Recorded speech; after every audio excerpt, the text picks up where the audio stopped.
Nancy Lynn Karls from the Writing Center at the University of Wisconsin-Madison, welcoming you to this Writing Center podcast. This podcast series tackles issues of writing in and out of the university. Today, we're going to be talking about the essentials of MLA documentation.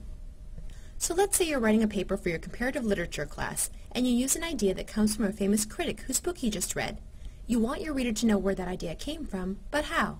Or let's say you paraphrase an idea that came up in lecture for a paper for your English class. How can you let your reader know where you got that quotation?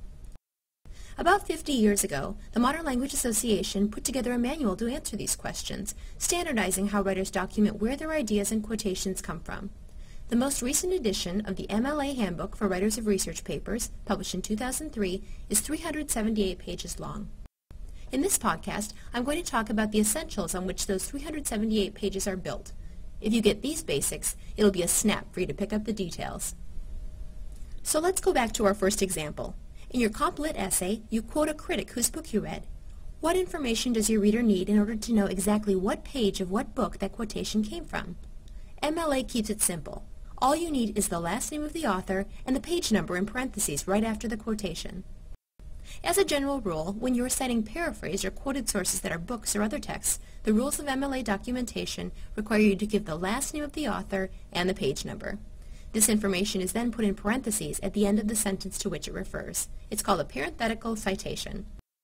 That's right, no more footnotes. And what about our second example? In your English essay, you mention an idea that came up in lecture. What's the information your reader needs to figure out exactly where that idea came from? Because there aren't any page numbers in a lecture, MLA says you need the last name of the lecturer and the date of the lecture itself.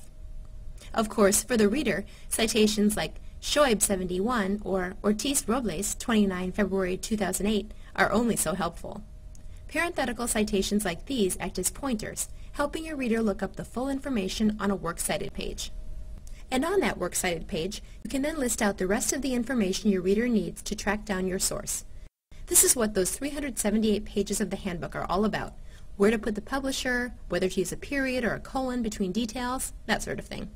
This information varies, of course, for different kinds of sources: journal, magazine, newspaper articles, dictionary definitions, TV shows and movies, websites, and other kinds of electronic sources. If this sounds like a lot of details, it's actually nothing compared to the amount of detail you need if you quote a source from a scholarly journal or from the internet. But don't panic. You know the basics. In the text of your essay, you parenthetically cite the minimum amount of information your reader needs to find the exact source of your quotation or paraphrase. And that's almost always the author's last name and the page number on which the idea or quotation appears. And on your works cited page, you give much fuller documentation of where that source can be found. Of course, no one memorizes all the details, and writers use that 378-page handbook only when they have to.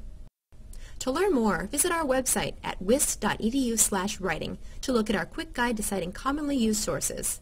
Also, keep your ears out for forthcoming podcasts on MLA documentation.